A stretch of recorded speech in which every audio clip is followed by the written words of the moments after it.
Do Gabriel Caio de Araújo Silva. Eu sou Guilherme Portugal, orientei com muita alegria um trabalho que parecia já chegar sabendo aonde queria ir, né? Gabriel teve a vantagem de fazer um projeto bastante objetivo, onde ele conseguiu colocar no projeto tudo que ele pretendia fazer com a sua monografia, não é? E aqui hoje ele se apresenta para defender o trabalho que ele apresentou. Como orientador, sou muito suspeito e acho que é muito mais o meu trabalho que está em avaliação do que o trabalho do Gabriel. Afinal, o insucesso do trabalho do Gabriel hoje é necessariamente um insucesso da minha orientação. Estou dizendo isso para que, principalmente os estudantes que estão aqui morrendo de curiosidade para saber o que está acontecendo aqui nessa banca, para que percebam esse momento muito mais como um encerramento festivo de uma caminhada do que como um cadafalso onde sobe um sujeito esperando encontrar carrascos. Não que a professora Marina não seja, mas não é sempre muito bem disfarçado. Vou logo confessar que a opção de ter a professora Marina França na banca, assim como a opção de gestão da banca, desde o início foi feita pelo Gabriel, que realizou meses atrás, que pretendia trazer o trabalho a uma discussão pública, uma atitude corajosa. Normalmente isso é fruto da nossa percepção de que o trabalho merece essa discussão, e logo que ele apresentou esse desejo, a minha informação foi: veremos se o seu trabalho vai merecer tanta atenção assim, não é? E se estamos aqui, essa tarefa obviamente foi cumprida com louvor. E a opção de ter a professora Marina aqui como examinadora vem justamente da necessidade de uma biografia complementar do seu trabalho, que justamente a professora Marina, com seus grupos de estudos aí sobre o feminismo, vem trazendo e vem promovendo a discussão de gênero na escola. Por isso a tarefa do exame é muito mais dela. Para quem não está habituado com o procedimento, eu adoraria dizer que o Gabriel só teria 10 minutos de exposição, mas a rigor o regimento permite 20, né?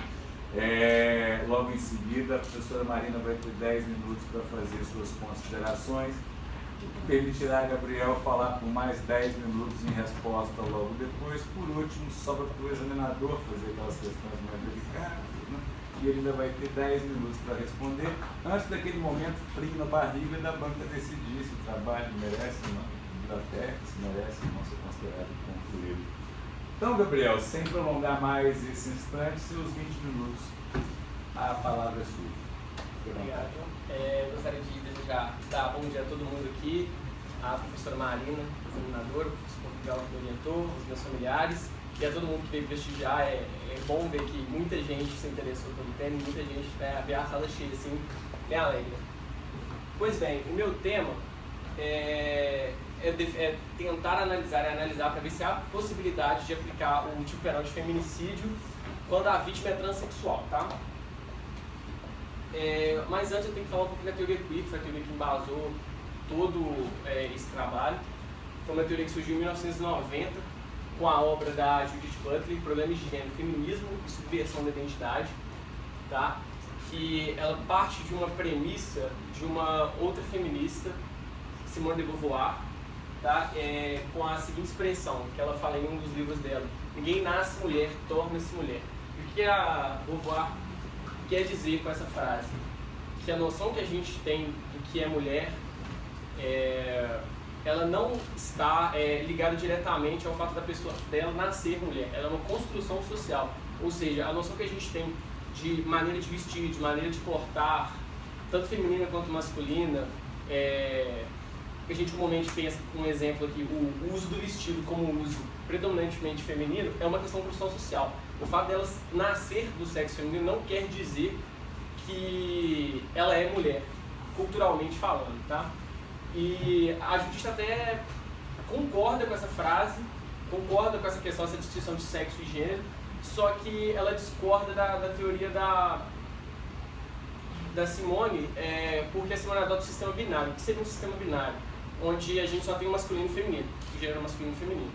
Então, a Judith fala, e a pessoa que foge da curva tanto do masculino quanto do feminino? Ela não estaria em nenhum gênero, estaria talvez num limbo. E justamente por isso, quer ver um exemplo clássico aqui, claro, o homem homossexual, ele tem algumas, se a gente pegar isso como duas caixinhas, um homem homossexual, ele tem alguns traços do gênero masculino, culturalmente falando, e alguns traços femininos. E a mistura desses dois geram novas características que talvez seriam um novo gênero. E justamente por isso ela acredita que não existe, que discutir o feminismo numa percepção de masculino e feminino tão somente acarreta numa falha da própria teoria. O feminismo estaria talvez fadado a um certo fracasso, porque essa própria sistemática de características masculinas e femininas é naturalmente desigual, segundo ela. A Judith, ela não traz um conceito de gênero. Claro, na verdade, quase nenhum autor queer ele fala o que é gênero de maneira assim, objetiva. E esse conceito de gênero é a manifestação da identidade de um indivíduo por meio da sexualidade construída no processo cultural e subjetivo. Isso é uma interpretação minha do que ela falou e das outras coisas que eu li. Construída no processo cultural por conta do que a gente só é o que é, porque a gente vive no local que a gente vive, na época que a gente vive, e subjetivo porque em até certo ponto a gente tem um controle disso. A Judith mesmo, como ela é muito esguia nesse sentido, ela não fala quais são os outros gêneros que existem, ela fala que existem outros, e que cada pessoa tem um gênero muito próprio, por ela adotar particularidades da vida dela. Ela teria um gênero que talvez não se repetisse em outras pessoas, que é problemático para o direito. Então, para fins desse trabalho, o que interessa da teoria queer enquanto conceito de gênero é a questão de construção de um processo cultural. Tá? Então, com essa frase, com essa teoria, a gente consegue distinguir bem o que seria gênero e sexo. Sexo, a gente fala de sexo biológico, que a pessoa nasce homem ou nasce mulher, e gênero é o grupo de características, a maneira de andar, vestir, se portar, falar, culturalmente entendida como de homem, com masculino e feminino, por exemplo. Tá? E dentro disso, a Judith falou uma coisa que é fundamental para esse trabalho, que é sobre a performatividade de gênero, tá? Que grosso modo seria o quê? Performatividade é a maneira que a gente expressa o nosso gênero. O que seria a maneira que a gente expressa o nosso gênero? Eu acho que todo mundo aqui provavelmente já ouviu alguém falar ou já reproduziu o seguinte fala: aquele rapaz ele anda, ele fala de um jeitinho, ele tem um jeitinho diferente, eu acho que ele é gay. Provavelmente eu acredito que a grande maioria das pessoas, quando tem essa percepção, acerta. Justamente porque há uma tendência, tá? Isso não é regra geral, há uma tendência das pessoas reproduzirem o que elas, a identidade sexual delas em características, às vezes de andar, de falar, de se portar. Então, isso inclusive é fundamental, tá? Tem essa performatividade como uma representatividade de um papel da pessoa que se adequa ao gênero dela, mas às vezes e muitas vezes ocorre de maneira involuntária, tá? Passando agora para o direito, a discussão de gênero do direito começou no âmbito civil, justamente porque os transexuais eles tinham o interesse de a pessoa se veste, se porta, é uma mulher trans, né? É uma pessoa que nasceu homem, mas transforma-se em mulher, se entende como mulher, se vê como mulher, e nada mais assim adequado para essa pessoa conseguir juntar a situação fática dela de viver como mulher, de ser reconhecida, de adotar um nome social, a situação documental dela, né? Eu acho que é muito claro, acho que é muito perceptível o constrangimento que essas pessoas devem passar, por exemplo, uma mulher trans que se intitula Maria, que se veste, se porta, fala, tem um relacionamento com um homem. Ou seja, para todos os fins, ela é uma mulher e num documento está escrito João, por exemplo, ela tem que apresentar na repartição pública. Então, muitos trans ficavam incomodados com isso e ingressavam no judiciário. O judiciário brasileiro recebeu da seguinte maneira: a princípio, eles não tiveram muitos problemas com os transexuais que fizeram alteração de sexo, tá? A mulher trans que fez a vaginoplastia, por exemplo, via de regra não tinha muito problema não, porque o corpo dela era de uma mulher, então nada mais comum do que trocar. O grande problema surgiu com esses pedidos das pessoas que elas não fizeram a cirurgia ou não queriam fazer a cirurgia. Muitos juízes indeferiram justamente porque não fazia sentido para eles supor que a pessoa é uma mulher num documento, mas ela continha um tênis, por exemplo. Porém, a gente já tem uma jurisprudência pacificada nesse sentido, tá? O STJ ele já tem um entendimento pacificado no sentido de que não é necessário fazer a cirurgia. Pode-se fazer a alteração disso sem cirurgia. E os fundamentos aqui são muito importantes. Primeiro, a performatividade que eu falei antes. Se a pessoa ela vive, ela se porta, ela se veste, ela se apresenta para a sociedade como mulher ou como homem, mesmo não tendo nascido mulher ou homem, isso é um fator determinante. Então, nada mais palpável, nada mais razoável do que você adequar a situação dela, de mulher, com os documentos. A segunda dignidade da pessoa humana, pelo que eu falei, é a questão de diversos constrangimentos. O direito à liberdade, que é um direito constitucional que basicamente permite a gente fazer o que a gente quer fazer, desde que a gente não infrinja a lei, e até e aí poderia ir e vir, enfim, e até uma ofensa ao próprio direito à liberdade, no entendimento do STJ, que a pessoa não consiga alterar o seu nome e ela não consiga viver como mulher, porque o judiciário impede isso. Então, o indeferimento do judiciário desse registro para ela é um cerceamento do direito de liberdade, de exercer a liberdade dela. E a ofensa do direito de personalidade do artigo 15 do Código Civil, que fala sobre que ninguém é obrigado a se submeter a uma cirurgia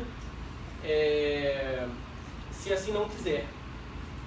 E mesmo que os juízes não obrigavam coercitivamente a pessoa a mudar, condicionavam o exercício do direito da pessoa a uma cirurgia, que eles achavam desarrazoável e inclusive ilegal. E justamente por isso, hoje o entendimento é esse. Ou seja, o judiciário brasileiro entende que o gênero prevalece ao sexo para fins de alteração.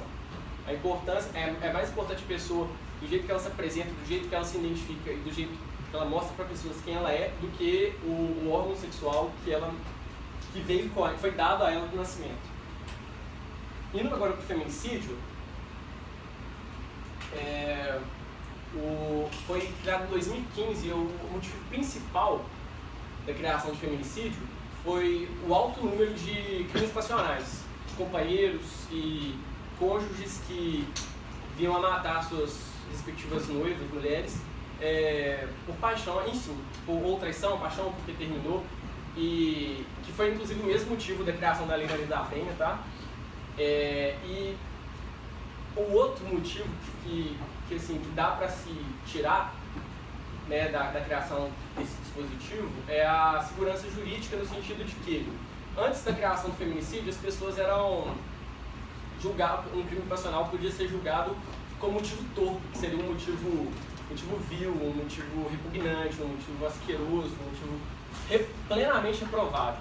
Porém, falar que mataram a mulher pelo fato dela ser mulher e encaixar isso como motivo torpe, o termo torpe ele é muito subjetivo, dava margem para muita interpretação do juiz, e muitos casos de homicídios, crimes passionais, né, que resultavam em homicídio, não foram julgados como homicídio simples ao invés de homicídio torpe.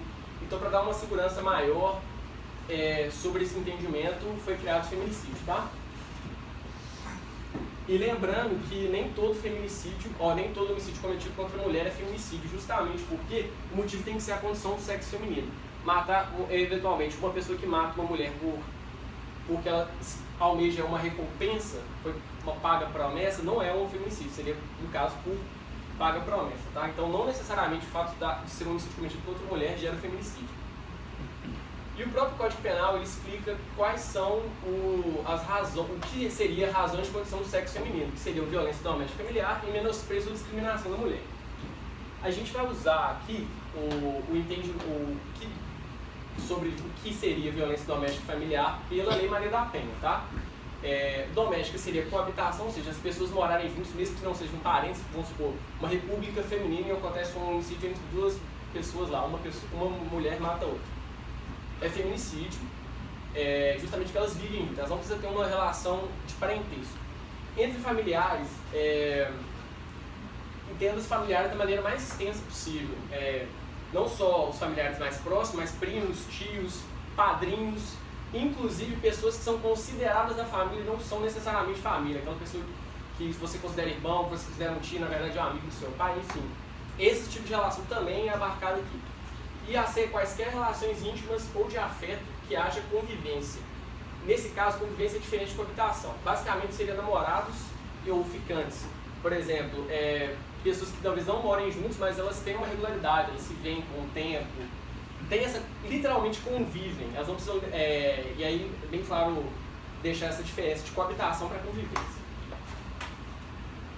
Quanto à situação de menosprezo, é um pouco mais assim, complicado, eu achei que o Rogério Greco foi muito feliz na fala dele, eu vou até ler para vocês, que menosprezo aqui pode ser entendido no sentido de desprezo, no sentido de aversão, repulsa, repugnância à pessoa do sexo feminino, discriminação, e discriminação, no caso, no sentido de tratar de forma diferente, distinguir pelo fato da condição de mulher da vítima. Eu acho que menosprezo é muito autoexplicativo, né?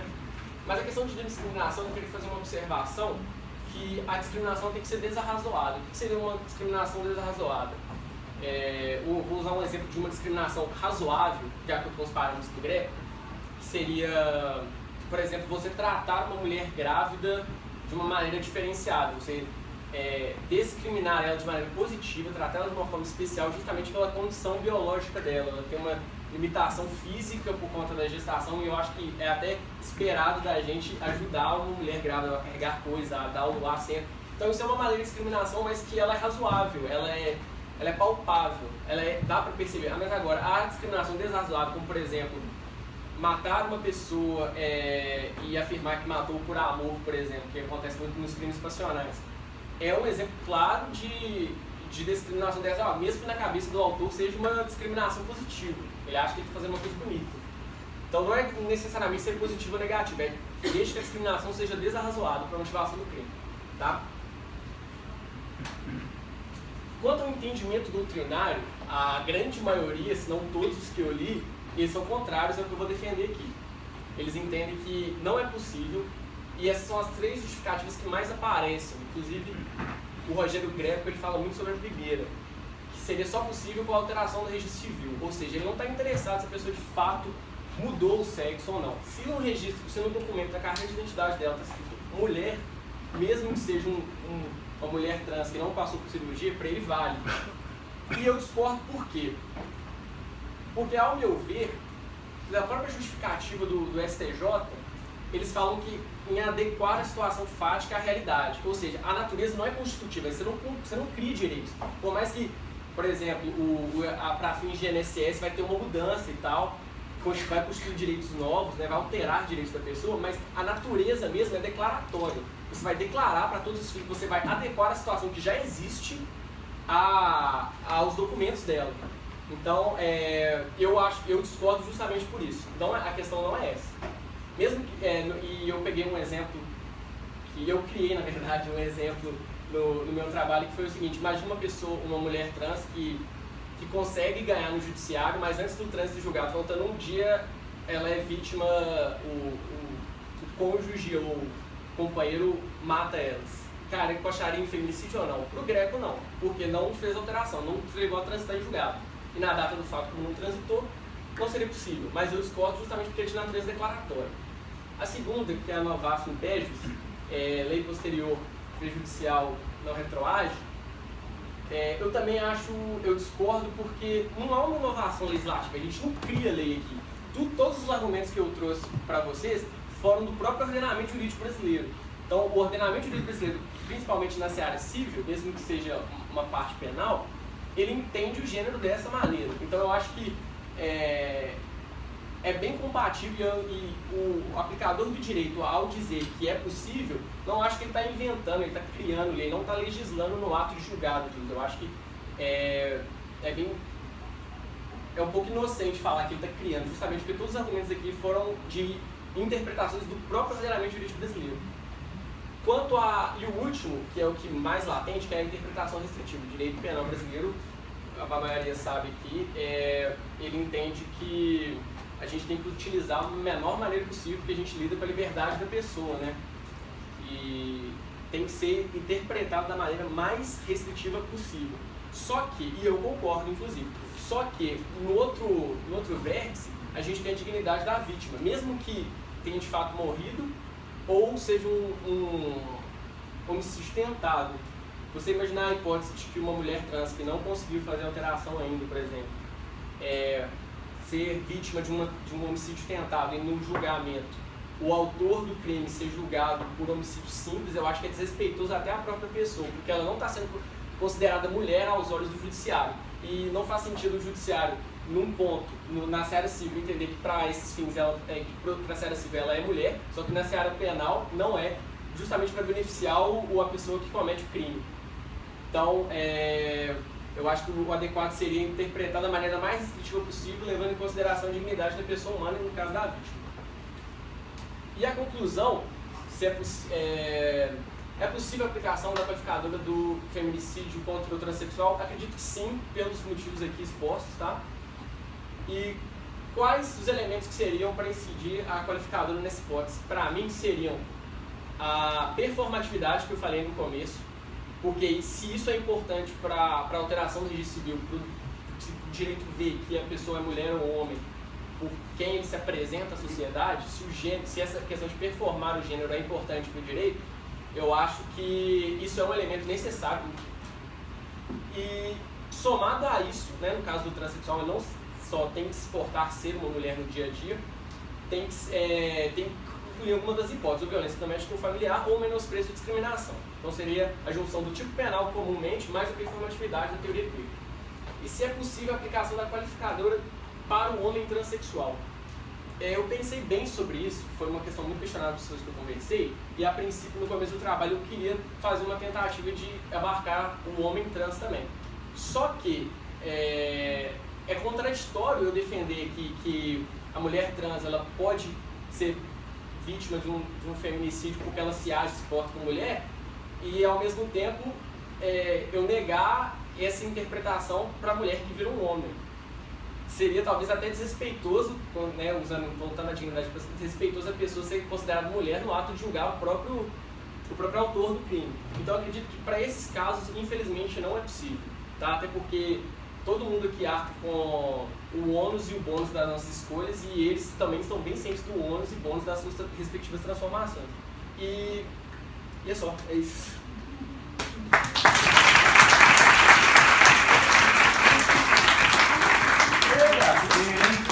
Saco puro diante da necessidade. O Gabriel falou comigo que precisaria de 40 minutos para apresentar, nem gastou os 20, teve tempo sobrando.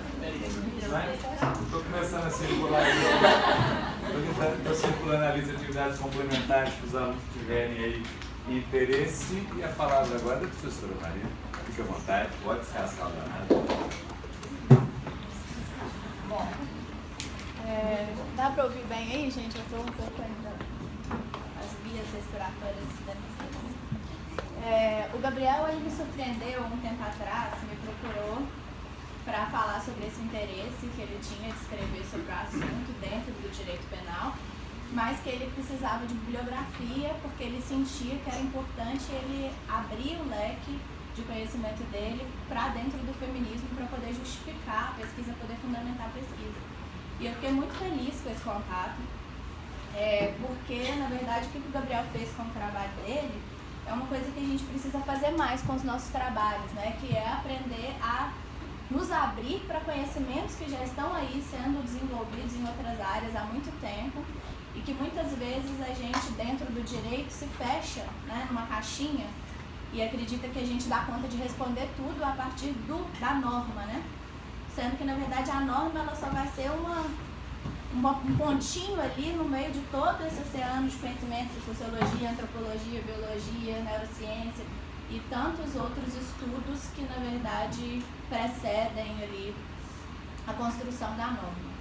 Então, a primeira coisa que eu queria ressaltar no trabalho do Gabriel é a coragem que ele teve de se abrir para outros conhecimentos que a gente não tem, a gente, na verdade, aqui na faculdade, não é um conhecimento que a gente é preparado para isso, né? Então, o Gabriel, ele se embrenhou numa mata fechada, árdua, e só por isso já é um trabalho merecedor de biblioteca, de todas as parabenizações aqui. Porque eu vou acabar com a atenção de uma vez, como diz o Guilherme aqui, porque realmente é isso que falta pra gente, né? A gente tem que sair da caixinha do direito e ir para a sociedade. A gente nós só estamos aqui porque temos uma sociedade precisando de respostas para os nossos problemas. Então, o Gabriel foi lá buscar E aí que a mata, o desafio, a ousadia, e ousadia é uma palavra importante nesse ponto, tanto porque denota coragem, tanto porque você realmente foi para um caminho difícil, né? É importante reconhecer isso também para você conseguir pensar no seu trabalho num aprofundamento mais para frente, no mestrado, no doutorado. A teoria queer ela é muito complexa, ela é difícil de ser abarcada num trabalho de monografia, né? E você foi lá, foi na Butler. A Butler é uma teórica dificílima. A Butler é estudada nos doutorados hoje, em grupos de estudos só sobre Butler. Você pegou o primeiro livro dela, né? Um trabalho muito difícil, muito complexo, e que depois ela vai desenvolvendo. Então isso é aqui que eu faço aqui uma colocação assim, de uma recomendação para os seus estudos futuros, porque é difícil ler a Butler só pelo primeiro livro dela. Ela tem alguns termos, ela tem uns conceitos que ela vai trabalhar. Por exemplo, em alguns momentos você falou de construção e ela prefere falar de materialização, e aí vão entrar numa parte filosófica que está fora também até mesmo da sua pretensão, né? Você não se colocou na posição de ser um entendedor de Butler, mas você conseguiu abrir um olhar para uma esfera do conhecimento ali que faz uma crítica importante para o direito. E você foi numa parte difícil de criticar, né? Que tem toda essa questão da restritividade da aplicação do direito penal, etc. Então, a minha principal colocação sobre o seu trabalho é te parabenizar justamente por essa coragem de se abrir para esse conhecimento. E você manejou conceitos também muito complicados, conceitos de performatividade, tem trabalhos inteiros só sobre performatividade, conceito de heterossexualidade compulsória, sistema binário de gênero, a discussão entre a Beauvoir e a Butler. Cada um desses pontos daria pra gente discutir muita coisa aqui. Eu não vou discutir isso aqui porque não vai caber, mas para te dizer que é um tema que requer um aprofundamento que a gente ainda não tem na graduação. Então, por exemplo, no meu doutorado eu não usei a Butler, porque eu não me senti pronta para usar a Butler, porque a relação dela com o direito é muito delicada. É muito difícil falar da teoria queer no sistema normativo, porque a teoria queer ela quer exatamente subverter o sistema normativo, né? Ela quer acabar com algumas premissas que a gente ainda precisa dela no direito. Mas o ponto central do seu trabalho, que eu achei muito relevante e que tem tudo a ver com temas que a gente vai ter que trabalhar em todas as áreas do direito, é o quanto a inteligibilidade do gênero nas sociedades contemporâneas, ela parte de uma premissa, de uma coerência necessária entre sexo, gênero, práticas sociais e desejo. Você colocou aí um exemplo na hora que você deu o exemplo da Maria, né? Como é que a gente ainda associa necessariamente e determina direitos nesse sentido, uma pessoa que nasce com um pênis ou com uma vagina, então vamos pegar uma pessoa que nasce com uma vagina e ela necessariamente é uma mulher, e ela necessariamente fala de um jeito, se comporta de um jeito, né, com um tom de voz, se senta de um jeito, olha eu e o Guilherme como estamos sentados, né? Se eu tivesse sentado assim, como é que você me veriam, né? A comparação é brilhante. Como é que essa construção desse ser mulher, na verdade, reprime as próprias mulheres também, né? E como é que a gente chega dessas práticas também a um desejo. E olha como é que é delicado, assim, é um tema tão delicado que na hora que você foi falar sobre a Maria, não sei se você percebeu, mas você falou assim, Maria, ela nasceu assim, tem um relacionamento com um homem, ou seja, para todos os fins é uma mulher. Sem perceber, você já associou ter um relacionamento com um homem e ser uma mulher. Então, como que é difícil pra gente ainda falar sobre isso? Isso está dentro da nossa construção, né? O tempo inteiro a gente pensa, não, estou descrevendo para vocês uma pessoa que tem um relacionamento com homens, então é uma mulher. Estou descrevendo para vocês uma pessoa que cruza as pernas para sentar, então é uma mulher. Estou descrevendo para vocês uma pessoa que é agressiva, é eloquente para falar, então é um homem. Então, a teoria queer, o feminismo, né? O feminismo está aí dentro disso.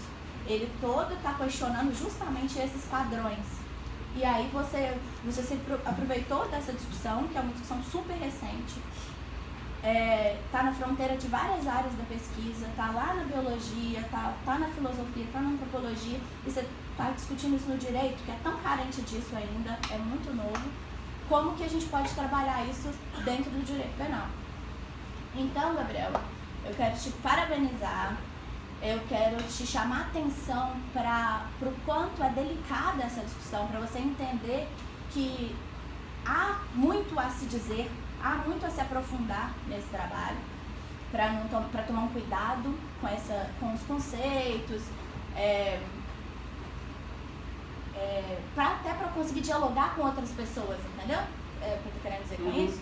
Para não dizer assim, não, performatividade é isso. Pera, temos que ver todo mundo que fala o que é performatividade, para não dizer, por exemplo, o feminismo ele é ingênuo nesse ponto, mas tem que ler muito para falar sobre essa ingenuidade antes para saber se tem, né? Tem umas coisas assim.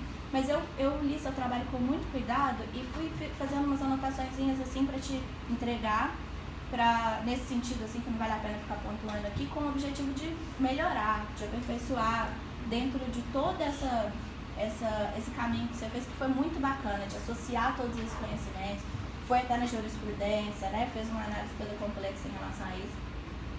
E aí, como eu tenho só pouco tempo também, eu queria te fazer duas perguntas para te deixar falar mais, porque o Guilherme falou que você queria falar, então eu te dou essa oportunidade. Que é o seguinte: primeiro, que ao falar sobre a necessidade do feminicídio como tipo, né, da tipificação disso, no seu trabalho você até falou mais do que você falou aqui, né, mas você colocou principalmente a questão da subjetividade do magistrado. Então, para quem não leu o trabalho do Gabriel, ele fala o seguinte, olha... Eu até deixei o PowerPoint, mas como aqui tá até no PowerPoint... Esse finalzinho, né? No trabalho você desenvolve isso um pouco mais e fala que o feminicídio, incluir a qualificadora do feminicídio, era necessário para que o magistrado não tivesse para onde fugir na hora de analisar a motivação de um crime. Mas eu tenho uma provocação para te fazer. Você falou que o feminicídio, ele acontece em caso de violência doméstica ou menosprezo da vítima. E a violência doméstica basta uma relação doméstica, né? Ok.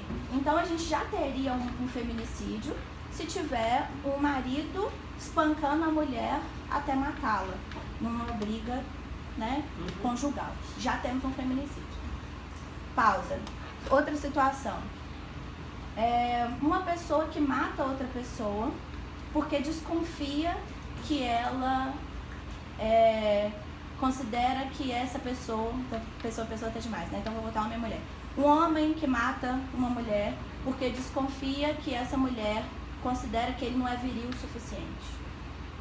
Ou porque desconfia, porque ela está mexendo muito no celular, que ela está traindo ele. A minha pergunta é, você acha que é possível acumular a qualificadora do feminicídio com um motivo torpe?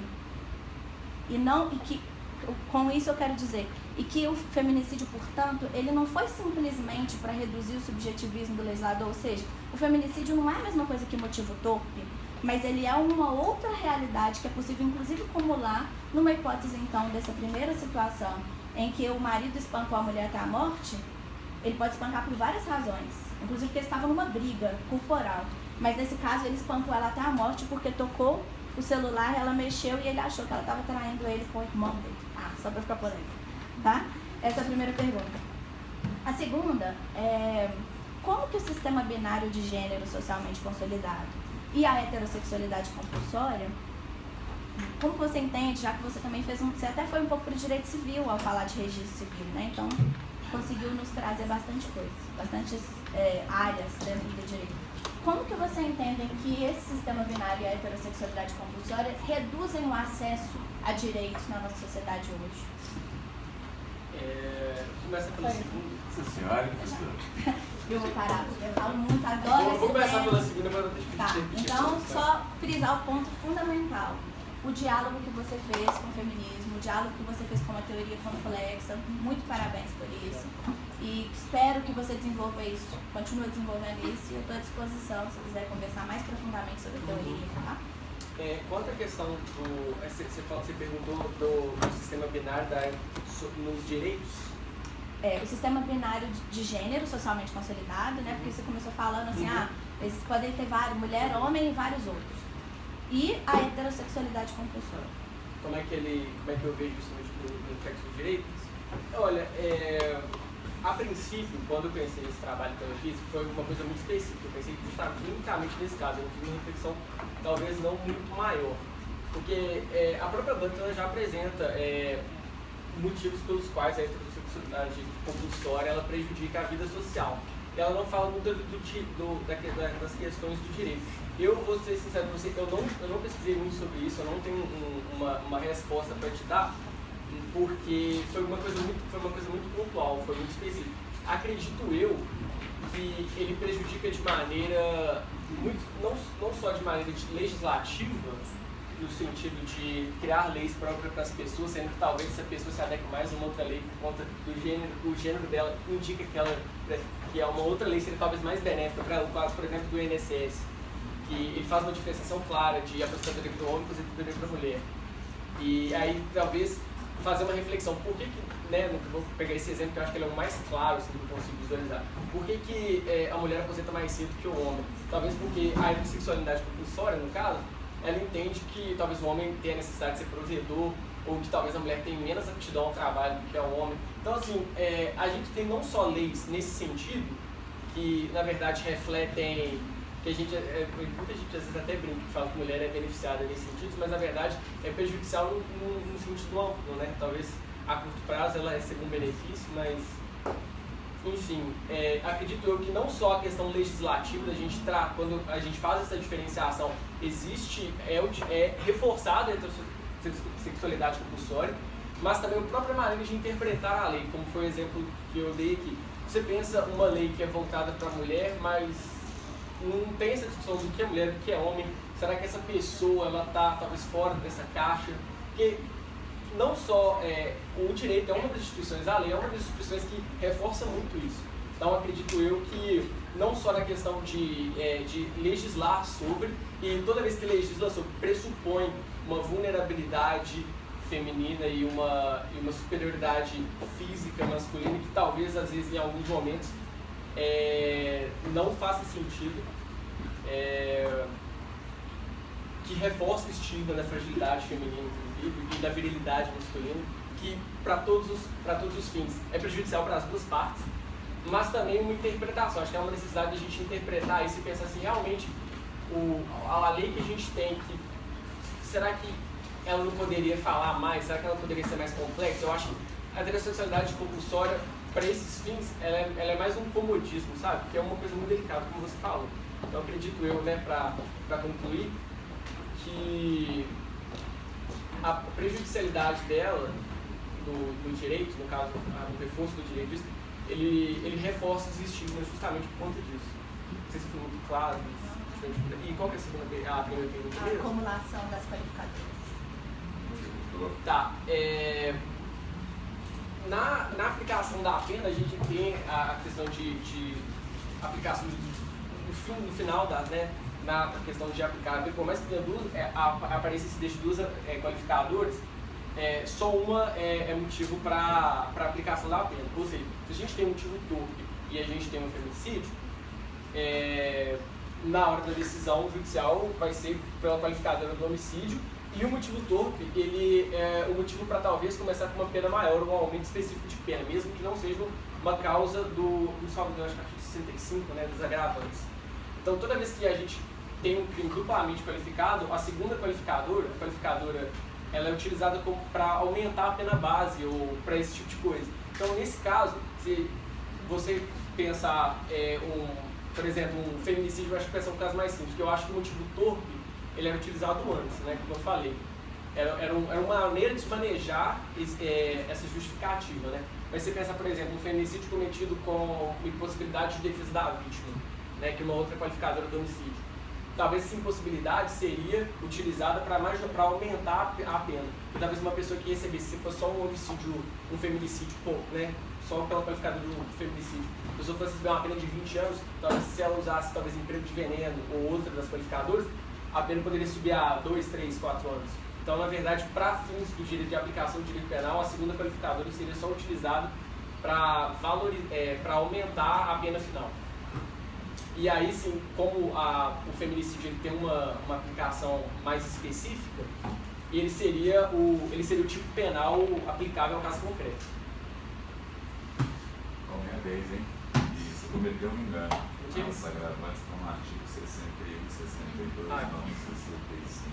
Maldade dessa. Que bom, achei que ele estava falando que eu tinha falado. Achei que ele estava falando, não, isso não acontece. Não, o equívoco foi pequeno, Gabriel. Foi uma alegria poder orientar seu trabalho. Tem sido um aprendizado até agora, a ponto de ter percebido essa semana como é que o seu trabalho transforma a própria lógica interpretativa do direito penal.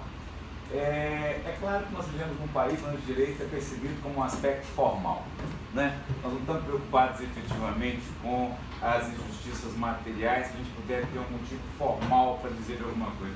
Nada mais natural que o posicionamento de um jurista, então, dizendo que mulher é aquela que tem documento de mulher e não aquela que atua como mulher. E que perceba isso como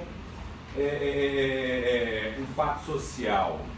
Mas há uma transformação que o seu trabalho sinaliza, especificamente no campo da doutrina penal, que é a transformação do vocábulo mulher em elemento normativo do tipo. E aqui chama a atenção também para a tendência que o mundo jurídico tem, até mesmo de interpretar leis novas com olhares antigos, né? Aquele hábito de que sempre tratamos desse modo e continuamos tratando desse modo. É exemplo encontrado em todos os manuais, uma discussão já antiga, porque a tal mulher honesta foi extinta por força de lei em março de 2006, quando ela foi eliminada do artigo 215 do Código, e a gente tinha aquele célebre exemplo para distinguir elementos normativos e elementos descritivos do tipo. Os descritivos são aqueles cuja literalidade se encarrega da interpretação. Exemplo, mulher.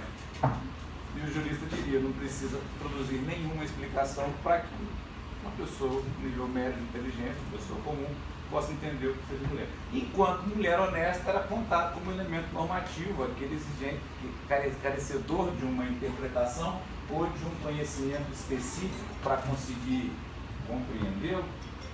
Não, o meu não pode tocar agora não. O meu não pode tocar agora não, isso é na mão. Não devia nem estar tocando, fugiu, né? Escapou. Mas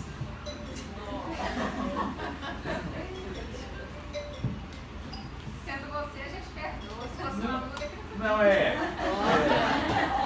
ainda vou fazer aquela tática dela ficar preocupada agora, porque por que você não me atendeu, né? Tá bom.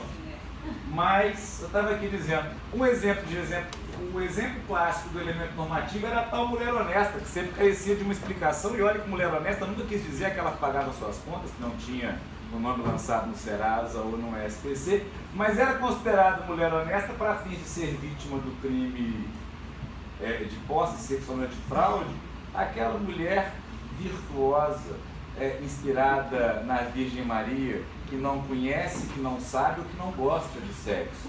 Porque, obviamente, se o sujeito oferecesse, olha, 100 mil reais por uma noite comigo e depois frustrasse o pagamento, não poderia ser chamado de criminoso, porque, afinal, considerando que essa mulher, como puta, não seria uma mulher honesta. A mulher honesta seria justamente... E repare, tem que explicar tanto para chegar na conclusão do que era mulher honesta, que mulher honesta era apontado como elemento normativo do tipo.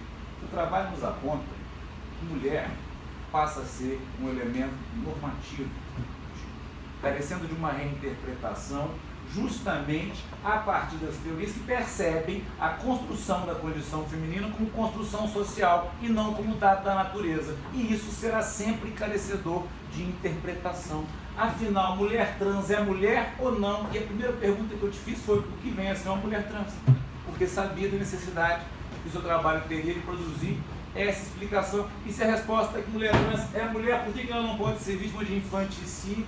Porque ela não tem um documento que diga isso? Porque não tem feminicídio? Porque não tem um documento que diga que ela é mulher? E é justamente um documento que produz uma mulher? Qual seria esse documento? Já tem países que não exigem nem a indicação do gênero no momento do registro do nascimento. Ainda não passa muito de um segundo.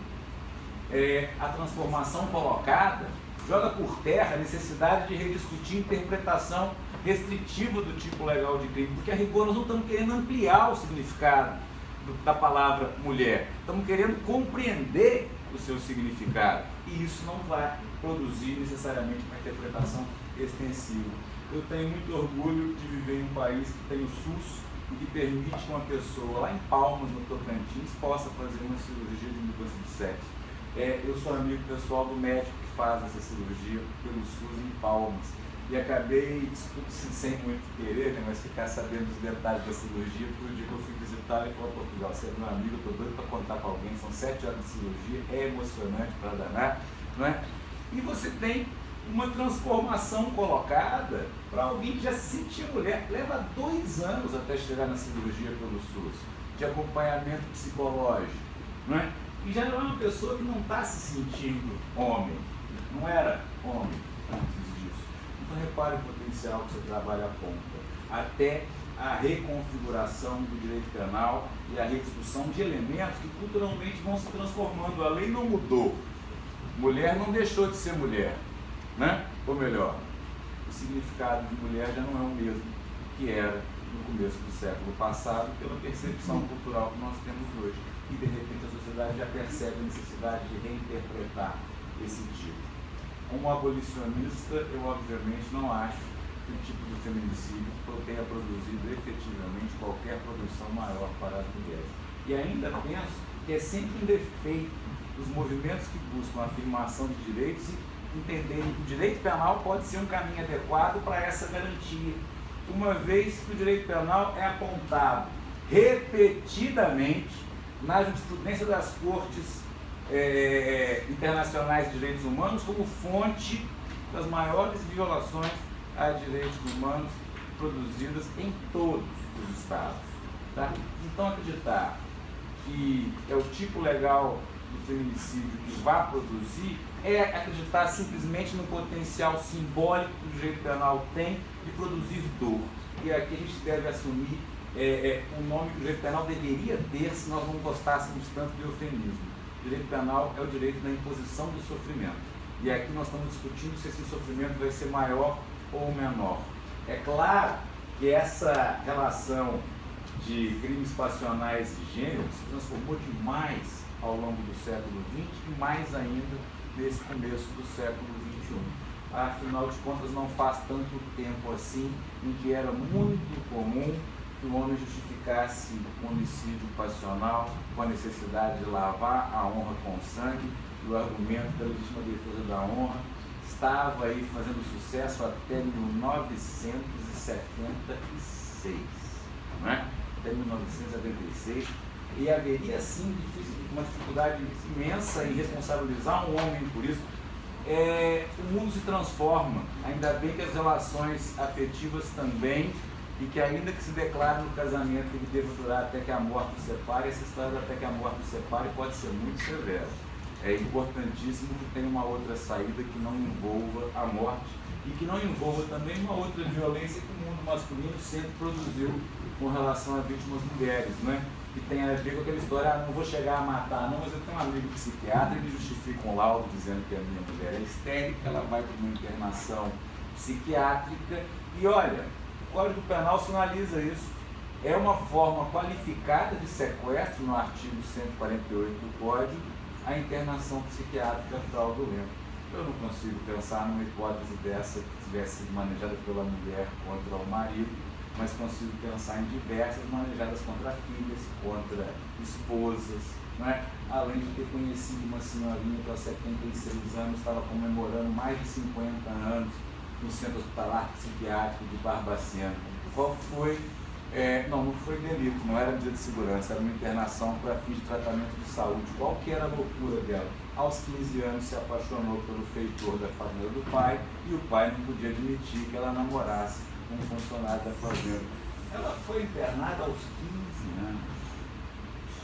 Ela saiu do hospital psiquiátrico para viver numa residência terapêutica, porque aos 76 ela já tinha aprendido a viver somente naquele espaço institucionalizado. Então, repare, eu sou um macho do século passado. Então, com isso, eu venho com aquele aplicativo que está instalado de fábrica, que é o machismo. E volta e meia ele escapa de mim, e sempre que ele escapa de mim, ele me mata de vergonha. Mas é algo inescapável. Eu quero aqui confessar que, olha só que circunstância é essa que acaba escapando. Aos 14 anos eu conheci um saxofone pela primeira vez. Comprei ele por 100 dinheiros, eu não lembro qual era a moeda na época. Era coisa de gente velha, mas não.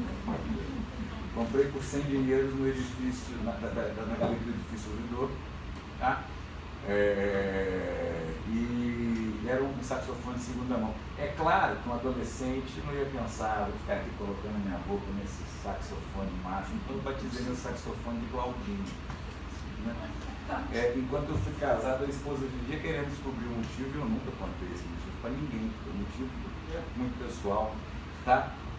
Mas agora eu descobri, e olha como é que o machismo às vezes explode na cabeça, uma atrás de vergonha, que Claudinha só é um saxofone do sexo feminino porque é uma mulher trans. Afinal, se fosse um saxofone cisgênero, seria do sexo masculino. Né? Diferente da flauta, da barileira, né? Cisgênero seria do sexo feminino. E são momentos como esse que fazem com que a gente tenha que se deparar com o machismo que está colocado no cotidiano, que principalmente nós homens, mas também mulheres, praticam sem nem perceber, sem nem colocar em avaliação o próprio comportamento. Não é uma norma penal que estabelece que vai se punir mais severamente quem pratica um homicídio contra uma mulher, que vai garantir que as mulheres estão protegidas. Não é uma norma que cria condições processuais favoráveis à mulher, que vai garantir que a mulher se sinta protegida. Nós precisamos evoluir a ponto de percebermos que o direito penal não é ferramenta adequada nem para a construção dessa garantia simbólica. Né? Agora, a sua coragem ao enfrentar o seu trabalho, os caminhos que eles estão apresentando já revelam o seu acerto na opção pelo tema, além de ser um tema pouco explorado no mundo jurídico, porque a transformação do feminicídio é de 2015, os processos envolvem o plenário do júri, são sempre julgamentos mais demorados, vão levar anos até a realização dos plenários, então pouquíssimo material jurisprudencial disponível e sua coragem de se lançar nesse tema.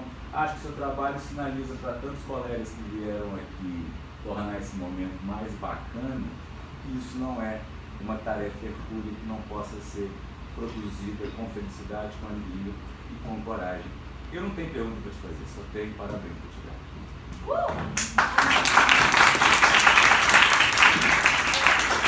Agora eu imagino ter que fazer aquela reunião tensa, sabe? Para decidir se foi aprovado, se não foi.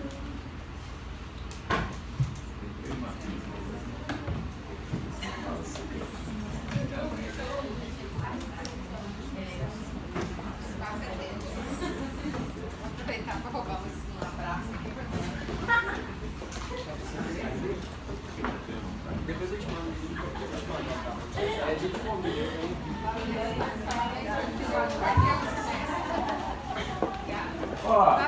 Com muito suspenso, eu preciso receber de volta a lista dos presentes para poder garantir o registro dos dados complementares aí para vocês. Não fujam com essa lista não, tá?